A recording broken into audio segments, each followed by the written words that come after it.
Santorini had been on our bucket list for a few years. Embracing the idea that we only live once, I decided not to postpone the trip any longer and started searching for the best options for flights and accommodation. After some research, I discovered that traveling in the summer months might not be ideal due to the heat, crowds, and high prices. Instead, visiting Santorini during the shoulder months is a wiser choice as the weather is great, the crowds are smaller, and it's more affordable. We took an early direct flight to Santorini and arrived at 8 a.m. From the airport, we took the public bus to Thira, deciding to stay in the capital for its convenient access to public transportation. Fortunately, the hotel allowed us to leave our luggage, so we were free to explore the island. For the first day, we chose to hike to Oia, as the forecast predicted rain for the following days, and we wanted to take advantage of the beautiful weather. The forecast turned out to be wrong, as it didn't rain at all during our 8-day stay on the island. Thira, the capital of Santorini, is a vibrant town with plenty to see and do. Once we left our luggage and had breakfast, we walked a little bit towards the Orthodox Metropolitan Cathedral for the breathtaking views of the caldera, the Aegean Sea, and the volcanic islands. The view is incredible, and it makes you marvel at the sheer force of nature required to rupture an island like this. Thira offers a variety of attractions that cater to different interests. The stunning caldera-view provides breathtaking panoramas of the volcanic islands and the Aegean Sea. History enthusiasts can explore the Archaeological Museum of Thira and the Museum of Prehistoric Thira, both showcasing fascinating artifacts from ancient Santorini. For those interested in religious architecture, the Catholic Cathedral of St. John the Baptist and the Orthodox Metropolitan Cathedral are must-sees. The cable car to the Old Port offers a scenic ride down to the historic port area, perfect for leisurely strolls and boat trips. Additionally, Thira is a great starting point for various hiking trails that offer scenic views and a chance to experience the island's natural beauty up close. The Thira to Oia hiking path in Santorini is a spectacular trail offering stunning views of the caldera, charming villages, and the Aegean Sea. The distance is approximately 6.2 miles, and it takes 2 to 4 hours, depending on your pace and the number of stops you make. The best time to do this hike is early in the morning during the summer months, as the heat can be unbearable and the path has almost no shaded areas. The path begins in the center of Thira, near the main square, and is well paved and easy to follow, making it suitable for most fitness levels. We decided to do also the hike to Skaros Rock, if we are in the same area, and this added an extra hour to the overall time. The Thira Skaros Rock Path is one of the most scenic hiking routes of the hike. This trail offers stunning views of the caldera, the Aegean Sea, and the iconic whitewashed buildings of Santorini. Along the way, you will pass through the village of Thirassia, which is quieter than Thira, but offers similar breathtaking views. The hike from Thira to Amoudi is approximately 1.2 miles and takes about 30 to 45 minutes at a leisurely pace. Amoudi is a picturesque village situated at the highest point of the caldera edge, offering some of the best views on the island. From Amoudi, a path leads to Skaros Rock, a prominent rock formation and historic site. The trail involves some uphill and downhill sections and can be a bit more challenging than the Thira Amoudi segment. The hike from Amoudi to Skaros Rock is approximately 0.6 miles and takes about 20 to 30 minutes each way. Skaros Rock is a prominent rock formation and historical site, offering stunning views and a glimpse into the island's past. Skaros was once the site of a medieval fortress built to protect the island from pirate invasions. During the Byzantine era, Skaros was one of the 5 fortified settlements on the island and served as the capital of Santorini. The fortress and settlement were significantly damaged by earthquakes in the 17th and 18th centuries, leading to its eventual abandonment. Skaros Rock offers breathtaking views of the caldera, the Aegean Sea, and the surrounding islands. It's an ideal spot for photography and enjoying the natural beauty of Santorini. A small, picturesque church is located on the far side of Skaros Rock, but this time we missed it as we forgot that it's there. It is a place very well hidden. Skaros Rock watching the sunset, offering unobstructed views of the horizon.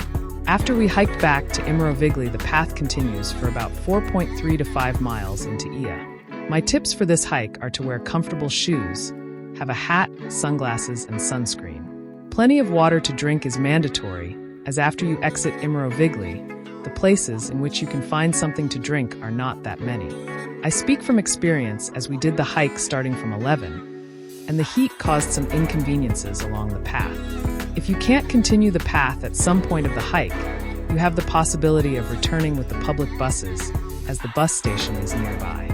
The Amoudi to Oia part of the path is the longest and most varied section of the hike. The first part of the hike is relatively easy, with well-paved paths that meander through Amoudi's narrow streets, past whitewashed houses, blue-domed churches, and luxurious hotels.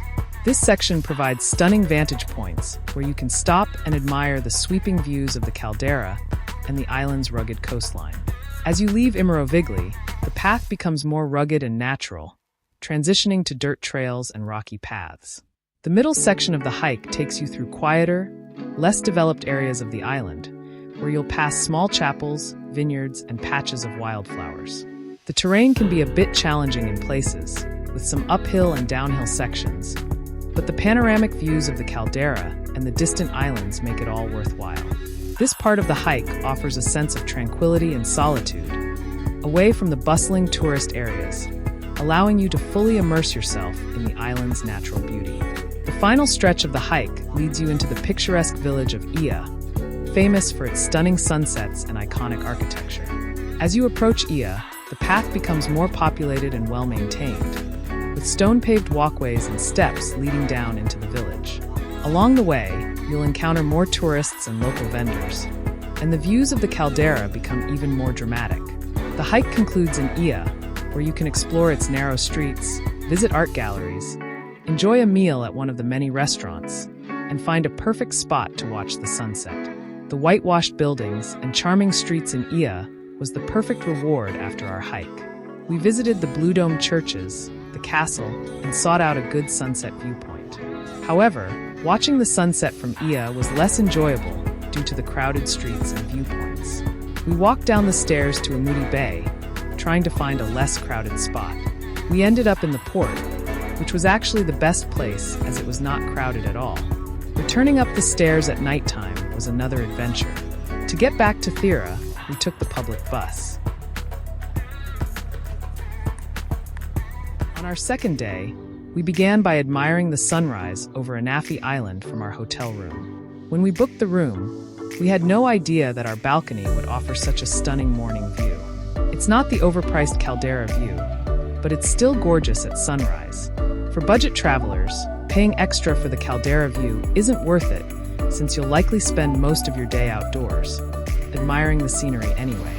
For this day, we planned a relaxing beach outing to recover from the previous day's hike. We chose Perissa Beach, one of the most popular beaches in Santorini, renowned for its striking black sand and crystal-clear waters. Located on the southeastern coast of the island, Perissa offers a unique beach experience with the impressive Mesa Vuno rock as a backdrop. To get to the beach, we took a bus from Thira. Several buses go to Perissa, including some express routes that do not stop in the other villages. The beach's volcanic origin is evident in its unique black sand, which contrasts beautifully with the deep blue Aegean Sea. Perissa Beach alternates between areas of fine black sand and rocky sections that have become very slippery over time. The water at Perissa Beach is known for its clarity, making it perfect for swimming and snorkeling. We even saw little fish swimming in the shallow water, proving that the clear water reputation is well-deserved. To avoid the peak crowds and the hottest part of the day, visiting in the morning or early afternoon is ideal. The beach can get very hot due to the black sand, so bringing appropriate footwear is recommended. We didn't take precautions, assuming that traveling towards the end of the season would mean it wasn't necessary. How hot could it be, and how slippery? Let me tell you, very hot and very slippery. Perissa Beach is well equipped with sunbeds, umbrellas, and numerous beachfront bars and restaurants offering refreshments and meals. There are various water sports available, including windsurfing, jet skiing, and paddleboarding. The beachfront is lined with numerous bars, cafes, and restaurants where you can enjoy local cuisine and drinks while taking in the sea views. After a few hours of enjoying the sun and the warm water, we checked the trail to ancient Thira, an archaeological site located on the top of Mesa Vuno. Here you can see ruins from various historical periods and panoramic views of the island. You can choose to stop at ancient Thira, or you can go to Kamari, another popular resort in Santorini. From Kamari, you can take the bus back to Thira. The hike from Perissa to Kamari is a rewarding trek that offers stunning views, historical landmarks, and the unique landscape of Santorini. The distance is around 3 miles and can take 2 to 3 hours depending on your pace and fitness level. The trail begins in Perissa, a beach town known for its black sand beach. You can start near the base of Mesa Vuno, the imposing rock that separates Perissa and Kamari. The first part of the hike involves a steep climb up the mountain to the ancient city of Thira. The path is well marked, but can be rocky and steep in places. Along the way, you'll be rewarded with breathtaking views of Perissa Beach and the Aegean Sea. After exploring ancient Thira, continue your hike by descending towards Kamari. The path can be steep and slippery in some sections, so take your time and watch your step. The descent offers stunning views of Kamari and the surrounding landscape. We took the bus back to Thira, and after lunch and a well-deserved break, we headed to the city center, where we planned to visit the old port for sunset. For the old port, we had 2 options, the cable car or take the stairs route. The ticket for the cable car is around €6 one way. To reach the cable car station and ticket office, start from the Orthodox Metropolitan Cathedral and follow the main path uphill toward Thirassia village. Along the way, you'll find helpful signs directing you to the station. In the late afternoon, the descent to the old port by cable car is often very crowded due to cruise ship tourists returning to their boats.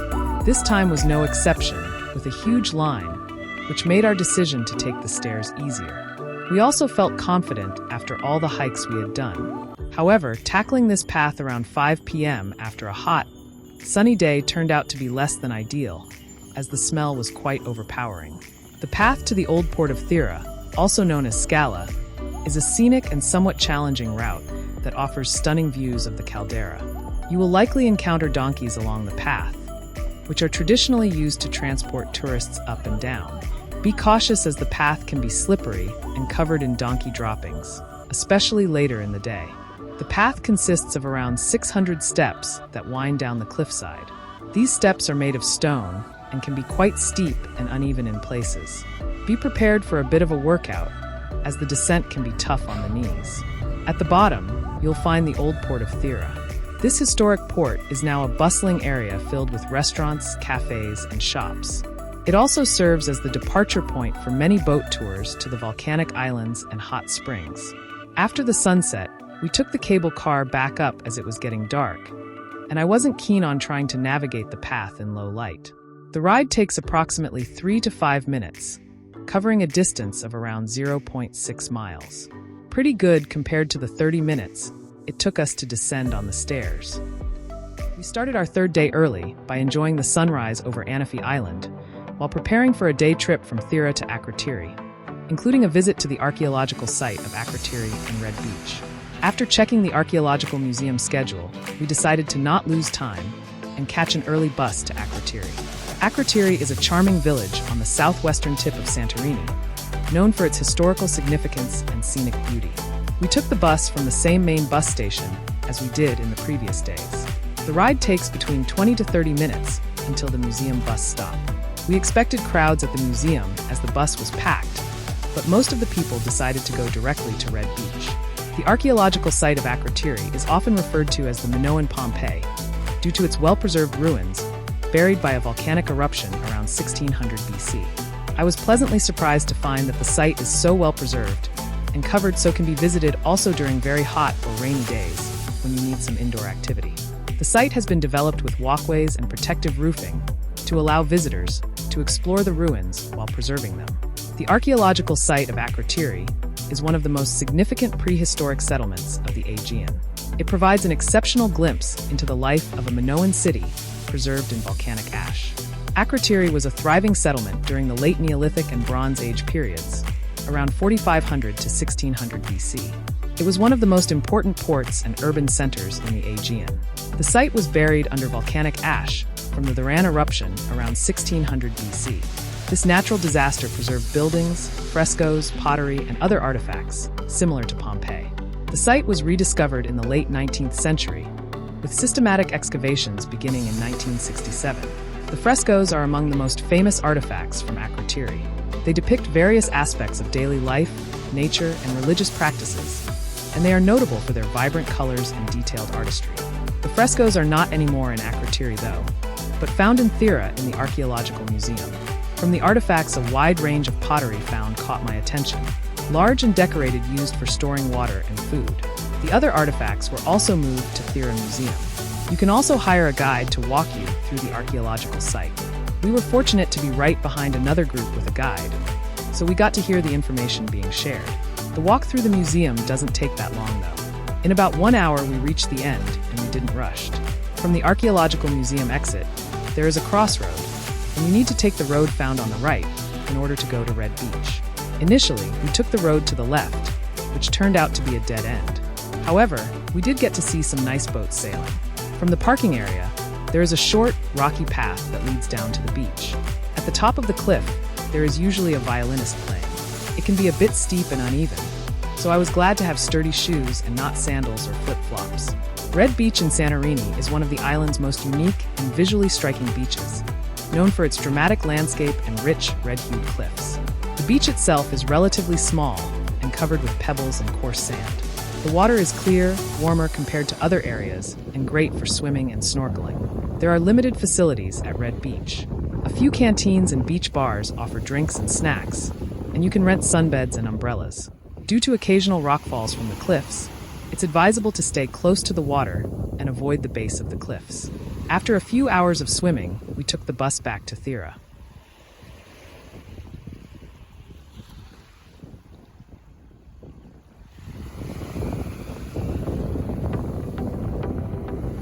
Close to sunset, we headed towards the Thira Center and caldera-view path to find a good spot from where to watch the sunset. Decided to walk the path towards Imrovigli again and find a good spot along the path.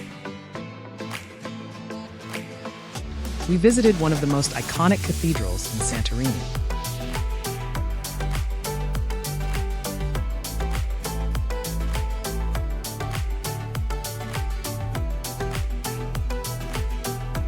The sunset that evening was the most breathtaking I've seen in Santorini, and I finally understood what all the hype about the sunsets was. It was one of those perfect sunsets where the sun seemed to melt into the sea. After watching the sunset, we set out to find a great place for dinner.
On our fourth day, we started with our usual sunrise viewing from the balcony. It was too convenient compared to getting dressed and walking a few minutes for a caldera view. Maybe next morning we will do this.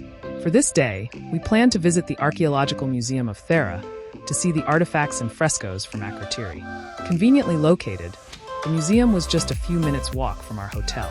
The museum showcases significant frescoes from the Akrotiri Archaeological site, including the famous spring fresco and fisherman fresco.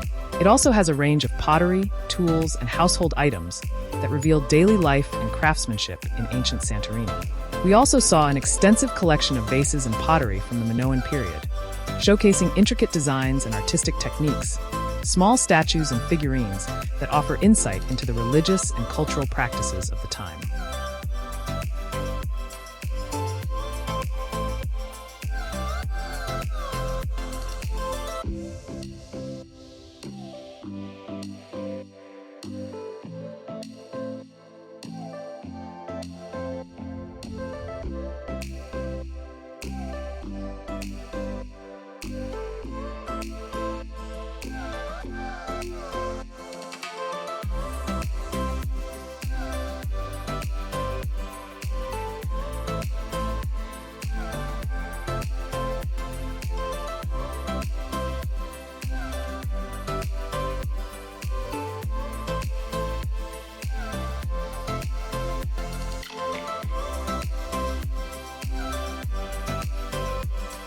After lunch, we visited Pyrgos, a village in the heart of Santorini.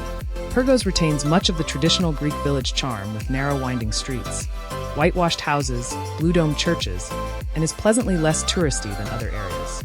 Pyrgos sits on one of the highest points of the island, offering panoramic view. One of the main attractions in Pyrgos is the Venetian castle, also known as Castili, built in 13th century, and was one of the 5 fortified settlements on the island.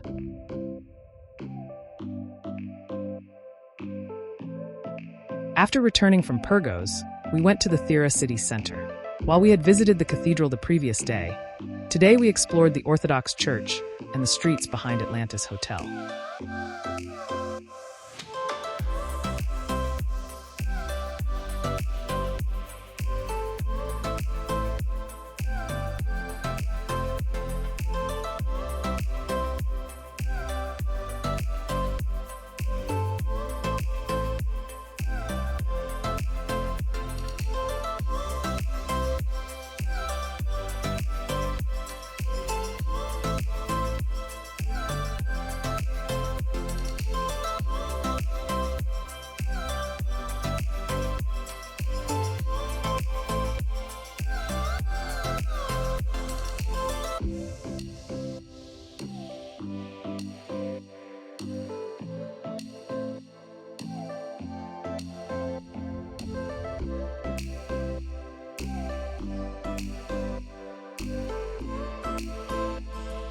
Took me a few sunsets to realize why the Santorini sunset is so special. The sky transforms into a canvas of vibrant colors, shades of pink, orange, red, and purple, creating a mesmerizing backdrop against the deep blue sea. The dramatic cliffs and the volcanic island in the middle of the caldera add a unique and picturesque element to the sunset view.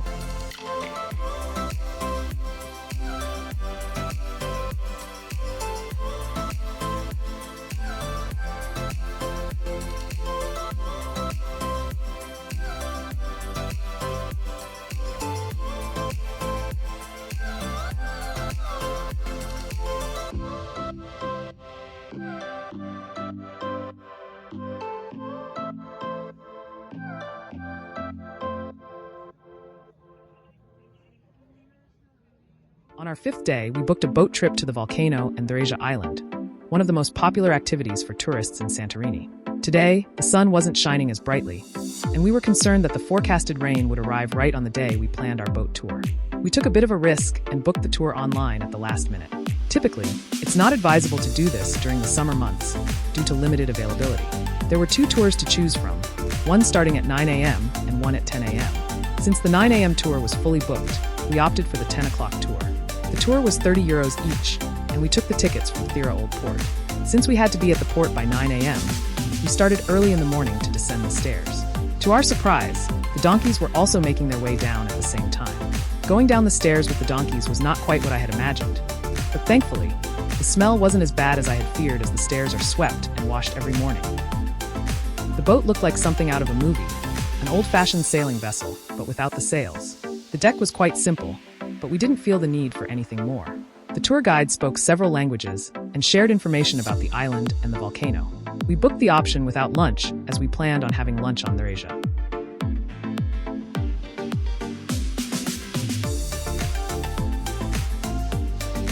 It took around 15 minutes to arrive at the volcano, and during this time, we could admire the cruise ships up close. Oia Amoudi is an active volcanic island in the caldera of Santorini, formed by eruptions in the 19th century. When you visit, you can hike to the crater and explore the volcanic landscape, which offers stunning views of the caldera and the surrounding islands. A well-marked trail leads from the dock to the summit. The hike typically takes about 30 to 45 minutes and is moderate in difficulty. The terrain is rugged, with dark volcanic rock and occasional fumaroles emitting steam and sulfurous gases.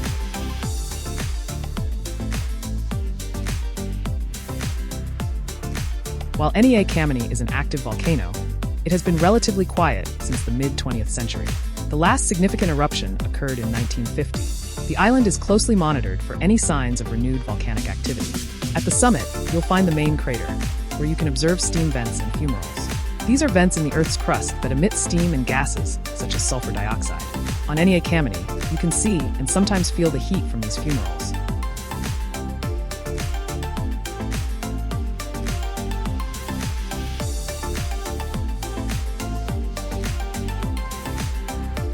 Our second stop were the hot springs. You can swim in the warm, sulfur-rich waters known for their therapeutic properties. Note that the water can stain light-colored swimsuits. Our third stop was Thirassia Island, where we spent most of the day.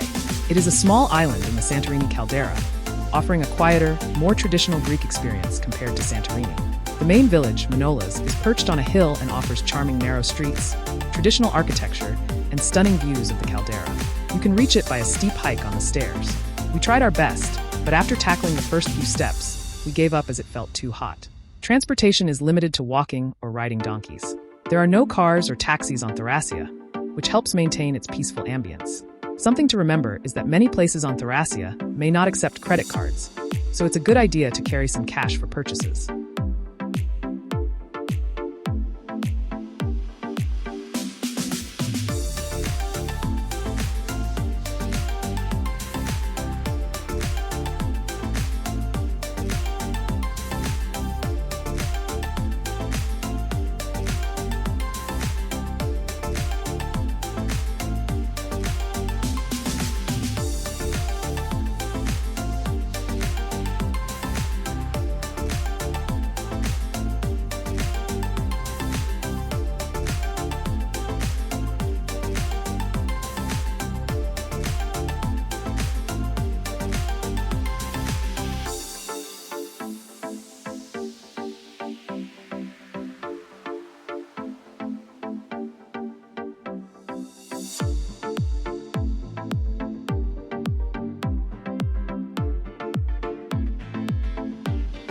We spent the day soaking up the sun, enjoying a delicious lunch and exploring the area. We encountered a beautiful and friendly kitty in one of the tavernas, which was a delightful surprise. However, we also came across something we'd rather not have seen, a pile of empty wine bottles. The day was almost over, and we had to get back to Fira.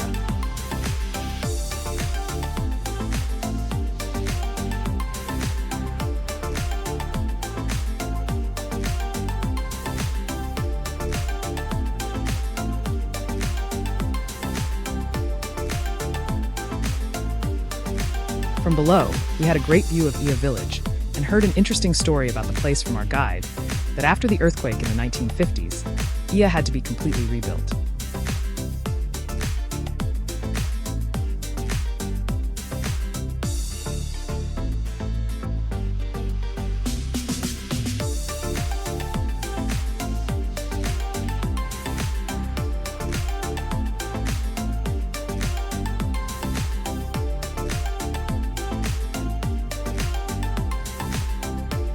We saw Skaros rock from below and admired the white church that we had missed hiking to on our first day.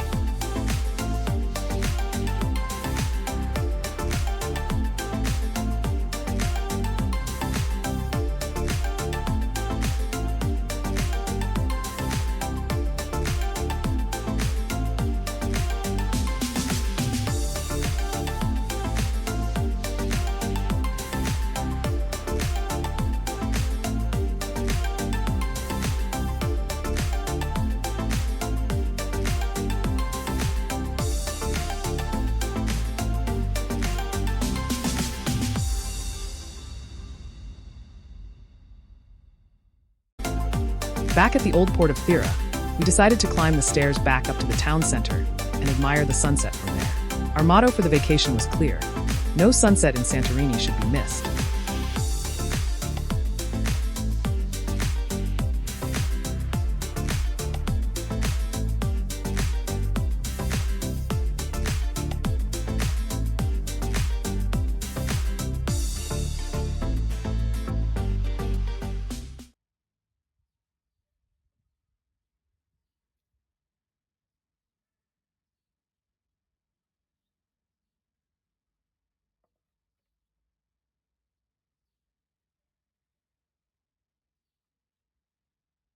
On the 6th day of our vacation, we stayed a full day in Oia village and Amoudi Bay. Oia is one of the most famous and picturesque villages in Santorini, Greece. Offers panoramic views of the caldera, the volcanic islands, and the Aegean Sea. Located on the northern tip of Santorini, about 7 miles from Thira, the village is renowned for its traditional Cycladic architecture, characterized by whitewashed houses, blue-domed churches, and narrow, winding streets. If you choose to stay in Thira and travel by using the local bus service, like us, the journey will take about 20 to 30 minutes, and the fare is usually around €2 per person. Buses to Oia depart from the main bus station in Thira, which is located near the town center. Tickets can be purchased on the bus or at the bus station. I recommend starting the day in Oia as early as possible, because around 10, it will get crowded with tourists from the cruises, and the streets to main attractions like the castle or the blue dome churches will get very busy, making impossible to enjoy fully what this place has to offer. We arrived in the city around 8:30 in the morning and began our exploration by wandering through the village's random streets, without following a specific path to the main attractions. Instead, we allowed the village to surprise us with its white houses adorned with pink, red, and white paper flowers. Our journey began on the road leading to Amoudi Bay, and from there, we walked toward the village center, enjoying the sights of the windmill, the blue dome churches, the library, and the castle. Early in the morning, the castle presented a different picture compared to the previous day, when it was packed with people enjoying the sunset. After visiting the castle and admiring the blue dome churches and other Instagrammable buildings, we noticed the village was getting very crowded. We walked along the paved path until we exited the village, and then chose a different route to return to the city center after the crowds had thinned out. For lunch, we decided to dine at one of the tavernas in Amoudi Bay. Located below Oia, Amoudi Bay is a charming port with red cliffs, crystal clear waters, and seafood tavernas. You can reach it by a steep path with around 300 steps, or by a road for cars. Having already taken the stairs on our first day, we opted to walk down the road this time. The initial part of the trip was not the most enjoyable, as there were many buildings under construction and no designated walking path, forcing us to stay clear of the cars traveling at high speeds. This lasted for about 15 to 20 minutes, but eventually, a walking path appeared next to the sea, allowing us to enjoy the huge waves and the blue sea. We didn't check how long it took us to reach Amoudi Bay, but it was likely more than 45 minutes, as we walked slowly due to the heat and took a lot of pictures. After lunch, we spent some more time enjoying the bay. There is also a path around the cliffs, where people jump into the water for a swim. We chose not to do this since we are not strong swimmers and the waves were quite high. Around 6 o'clock, we headed toward the bus station, this time walking up the stairs. The castle was once again crowded with people waiting for the sunset. We were fortunate to catch the bus just before it departed and arrived in Thira in time to find a good spot to watch the sunset.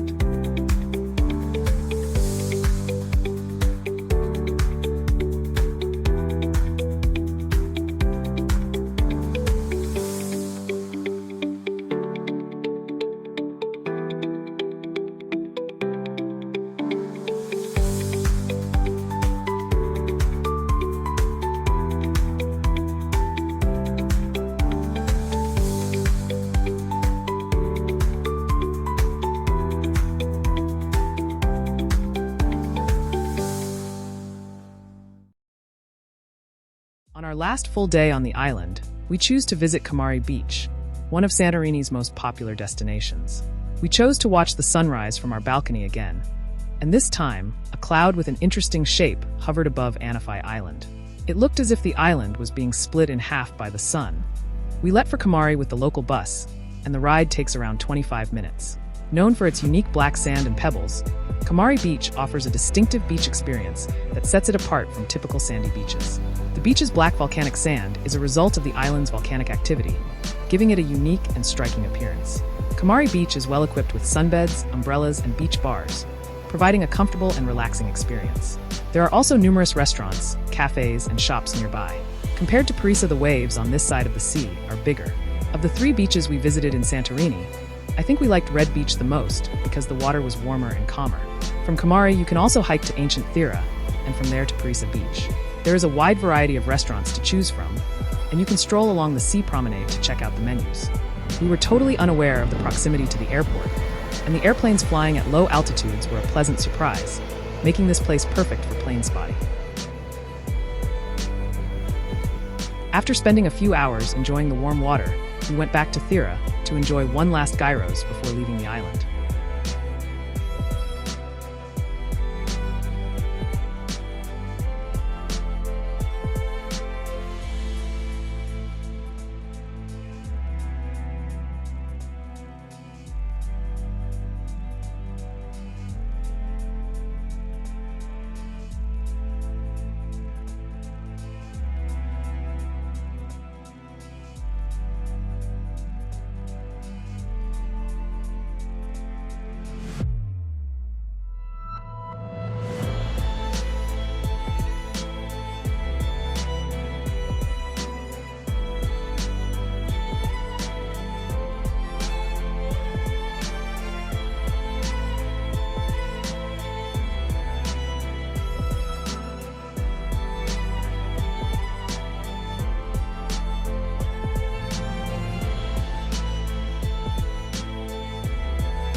Our 7-day visit to Santorini was an unforgettable experience, filled with stunning beaches, vibrant sunsets, and unique surprises at every turn. From the captivating beauty of Kamari Beach and the serene waters of Red Beach to the unexpected delight of plane spotting near the airport, every moment was a blend of relaxation and adventure. The island's rich history, delectable cuisine, and charming atmosphere made it a perfect destination, leaving us with cherished memories and a longing to return.